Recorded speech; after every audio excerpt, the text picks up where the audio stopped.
Tema malam hari ini pahlawan yang gagah perkasa. Saya pelajari pahlawan itu adalah seorang pejuang yang memiliki keberanian. Dia rela berkorban dan untuk suatu kebenaran. Perjuangan seorang pahlawan itu pasti didasari adanya kesadaran dan tanggung jawab. Kesadaran inilah yang menjadikan semangat bagi seorang pahlawan. Seorang pahlawan itu pasti tidak akan pernah mengenal lelah. Dia pantang mundur untuk melindungi, menjaga keutuhan dan kesejahteraan negara ataupun keluarganya. Semangat rela berkorban tanpa pamrih. Bahkan dia seorang pahlawan tuh rela memberikan nyawanya, bahkan nyawanya sekalipun, seperti contohnya para pahlawan kita yang sudah gugur di medan perang untuk Indonesia boleh merdeka. Seorang pahlawan akan terus berjuang dengan penuh memiliki integritas dan memiliki mental pemenang. Dia tidak akan mudah menyerah dan seorang pahlawan itu pasti fokuskan apa yang akan dicapai. Sebagai seorang pahlawan pasti dia memiliki ilmu atau strategi untuk dia berperang. Strategi di sini adalah suatu perencanaan yang matang. Jadi seorang pahlawan itu nggak akan maju berperang dengan ngawurnya sembarangan. Pasti seorang pahlawan itu akan sangat memikirkan dengan matang dan dia akan sangat berhati-hati dalam bertindak. Dan jiwa pahlawan itu pasti dia memiliki kerendahan hati, tidak sombong tapi memiliki kepercayaan diri yang kuat. Kembali kepada firman Tuhan malam hari ini, yaitu 1 Samuel 16 ayatnya yang ke-18. Lalu jawab salah seorang hamba itu, katanya, sesungguhnya aku telah melihat seorang anak laki-laki Isai, orang Bethlehem itu, yang pandai main kecapi. Ia seorang pahlawan yang gagah perkasa, seorang prajurit yang pandai bicara, elok perawakannya dan Tuhan menyertai dia. Jadi ayat ini bercerita tentang Daud yang diurapi menjadi raja menggantikan Saul. Tuhan berbicara kepada Samuel menemui anak Isai untuk dia boleh mengurapi, yaitu Daud menjadi raja menggantikan Saul. Dan Tuhan menyertai dia. Seorang raja itu atau seorang pahlawan itu kita membutuhkan penyertaan Tuhan atau kita membutuhkan urapannya Tuhan. Ketika Saul sudah tidak disertai oleh Tuhan, tidak ada urapan Tuhan, ketika Saul itu nggak disertai Tuhan, hidupannya sudah berbeda tidak ada istilahnya kemenangan yang bisa dia capai. Berbeda dengan Daud yang mungkin perawakannya secara fisik dia tidak masuk dalam kriteria seorang pahlawan, tapi karena ada urapan Tuhan, kehidupan Daud boleh dipakai Tuhan. Urapan itu melambangkan karya Roh Kudus dalam menguduskan dan memperlengkapi orang-orang pilihannya untuk melayani Tuhan. Seperti contohnya dalam Perjanjian Lama itu kaum imam, Keluaran 30 ayat 30. Engkau harus juga mengurapi dan menguduskan Harun dan anak-anaknya supaya mereka memegang jabatan imam baginya. Jadi seorang imam juga membutuhkan pengurapan, ini Imam Harun. Kalau di ini para nabi, 1 Raja-Raja 19 ayatnya yang ke-16 tentang Elisa Juga Yehu cucu Nimsi haruslah kau urapi menjadi raja Israel, dan Elisa bin Safat dari Abel Mehola harus kau urapi menjadi nabi menggantikan engkau. Ini juga urapan Tuhan. Raja-Raja 1 Raja-Raja 1 ayat 34. Imam Sadok dan Nabi Nathan harus mengurapi dia di sana menjadi raja atas Israel.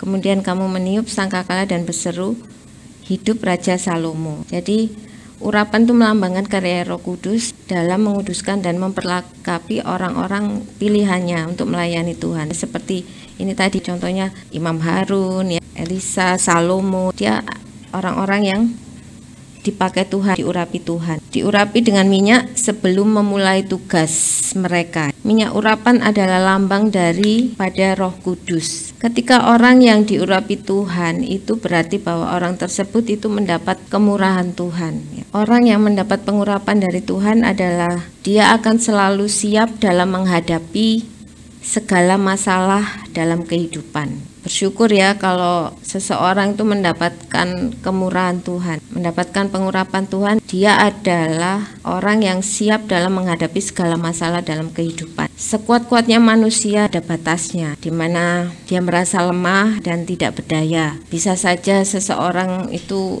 yang kuat dan tegar itu mengalami depresi. Ketika pada waktu mengalami depresi, biasanya tindakan yang diambil itu tidak bijaksana. Untuk dapat bertahan dan tegar dalam menghadapi segala badai masalah dalam kehidupan, maka seseorang itu harus mengandalkan Tuhan, harus percaya bahwa pertolongan Tuhan itu pasti menyertai orang-orang yang mengandalkan Tuhan. Bagi seseorang yang hidupnya diurapi oleh Tuhan, maka dia akan memiliki mental yang kuat, seperti seorang pahlawan tadi, memiliki mental yang kuat dan tegar, sehingga dia akan lebih tenang dan bijaksana dalam menghadapi kerasnya masalah kehidupan. Melalui pribadi Roh Kudus, Tuhan akan membuat seseorang itu mampu untuk bertahan, menghadapi dan menyelesaikan masalah yang berat dalam hidupnya. Mengandalkan Tuhan itu bukan berarti kita itu berhenti belajar dan mengembangkan diri, tetapi justru dengan adanya masalah kita harus semakin meningkatkan kualitas kita, kemampuan kita, keterampilan kita. Jangan berhenti, karena kita percaya bahwa ada Tuhan di pihak kita. Dan orang yang diurapi Tuhan, dia akan selalu tenang dan berserah kepada kehendaknya. Masalah tidak akan pernah berhenti sepanjang kita masih hidup dan bernafas. Itu yang harus kita sadari. Jadi kemanapun, dimanapun dan kapanpun, masalah itu akan selalu ada dalam kehidupan kita manusia. Banyak orang tidak kuat dalam menghadapi tekanan kehidupan, yang pada akhirnya mengambil suatu tindakan yang salah, ya, mencuri, ya, membunuh, putus asa, bunuh diri, dan masih banyak lagi.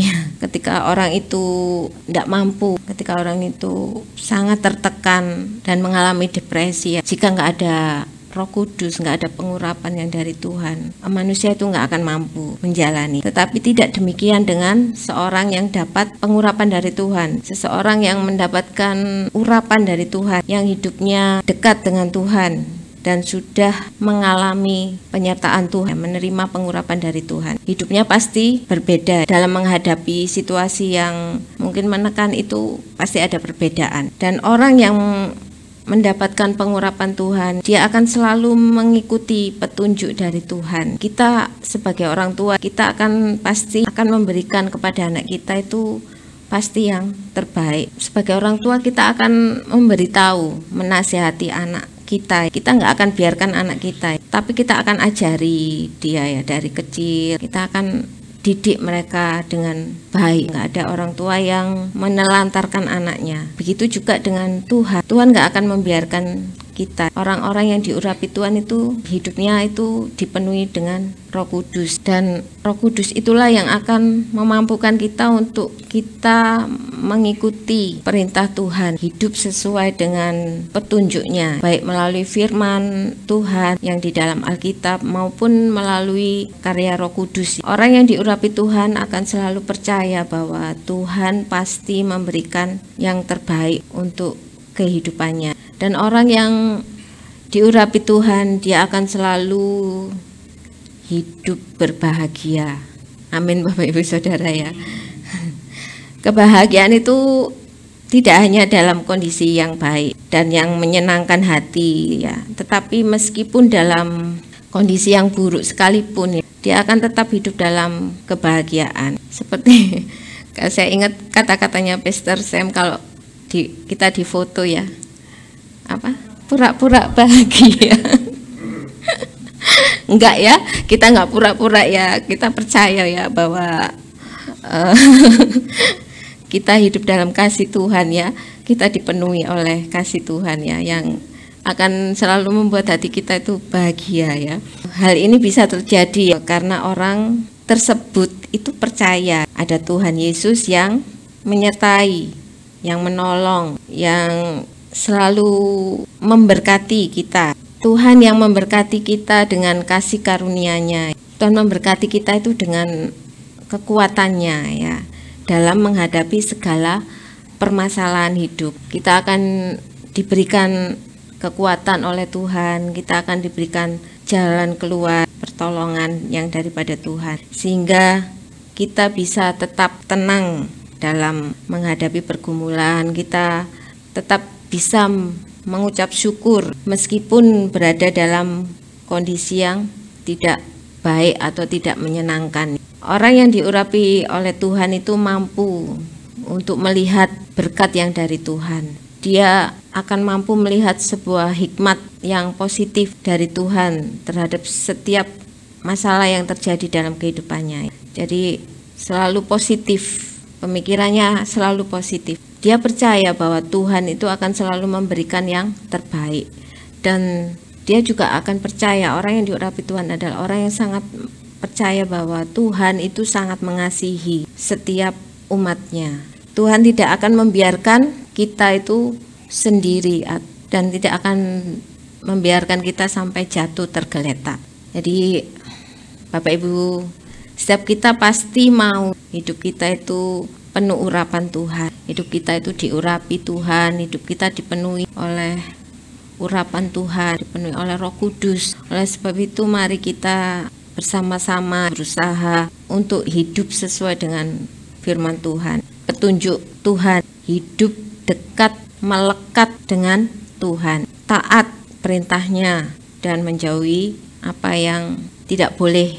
Jadi kita jangan mau dikalahkan oleh dunia ya, akan membawa kita kepada kebinasaan. Kita adalah pahlawan-pahlawannya Tuhan. Mari kita harus tetap penuh optimis, penuh semangat bahwa ada Tuhan ya yang akan selalu menyertai kita. Hidup sebagai pribadi yang diurapi Tuhan, sehingga kita ini layak untuk menjadi pahlawannya Tuhan Yesus yang mendapatkan kasih karunia dari Tuhan. Kuasa yang diberikan Tuhan untuk kita menjalani panggilannya, amanat agung yang Tuhan tugaskan untuk kita lakukan, memberitakan firman-Nya melalui kehidupan kita pribadi lepas pribadi.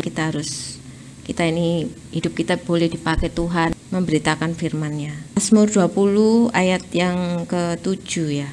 Sekarang aku tahu bahwa Tuhan memberi kemenangan kepada orang yang diurapinya dan menjawabnya dari surganya yang kudus dengan kemenangan yang gilang gemilang oleh tangan kanannya. Jadi Tuhan yang akan memberikan kemenangan kepada orang-orang yang diurapinya, dan kemenangan yang diberikan Tuhan itu tidak sama dengan kemenangan yang diberikan oleh dunia. Contohnya adalah pribadi Tuhan Yesus sendiri ya. Ketika Yesus Kristus itu disalib di Bukit Golgota, bagi dunia Yesus itu kalah, Yesus itu gagal dalam perlombaan dunia. Itu Yesus seolah-olah itu dia nggak berdaya menghadapi ahli Farisi, kerajaan Romawi, bahkan iblis. Namun dunia itu tidak tahu bahwa justru Yesus itu dia berhasil menang dari setiap rintangan dalam menyelesaikan seluruh panggilannya selama ada di bumi. Yesus menang melawan ketakutan, Yesus menang melawan pencobaan, Yesus menang melawan intimidasi ya, tentu saja menang melawan maut. Ia bukan saja menang untuk dirinya sendiri, tetapi ia juga membawa kemenangan bagi seluruh umat manusia dari belenggu dosa. Jadi kita tetap perlu percaya ya bahwa Allah itu pasti menyediakan kemenangan bagi orang yang diurapinya. Hanya saja kita perlu menggunakan kacamatanya Allah ya saat memandang dan memaknai kemenangan itu. Kadang kalau di film-film aja, kalau orang Jawa itu lakon menang keri ya. Ya kan? Ya, kalau kita lihat malah kalah ya, seolah-olah itu kalah ya. Mungkin ya itu kita menang dalam arti kita mengalahkan keegoisan kita. Kita bisa menang dalam mengalahkan hawa nafsu kita. Jadi kita belajar dari pribadi Tuhan Yesus bahwa kemenangan yang diberikan dunia itu berbeda dengan kemenangan yang dari kacamatanya Tuhan. Biarlah kita semakin hari boleh semakin hidup menjadi pribadi yang berkenan di hadapan Tuhan ya. Kita lakukan dengan ketaatan, kesetiaan dalam mengiring Tuhan. Tuhan akan terus memakai hidup kita. Tuhan akan terus memperlengkapi kita. Semakin hari pasti kita akan dijadikan pahlawan-pahlawan yang luar biasa bagi kemuliaan nama Tuhan. Sekian firman Tuhan malam hari ini. Ya, semoga menjadi berkat, boleh dipahami, dimengerti. Tuhan Yesus memberkati.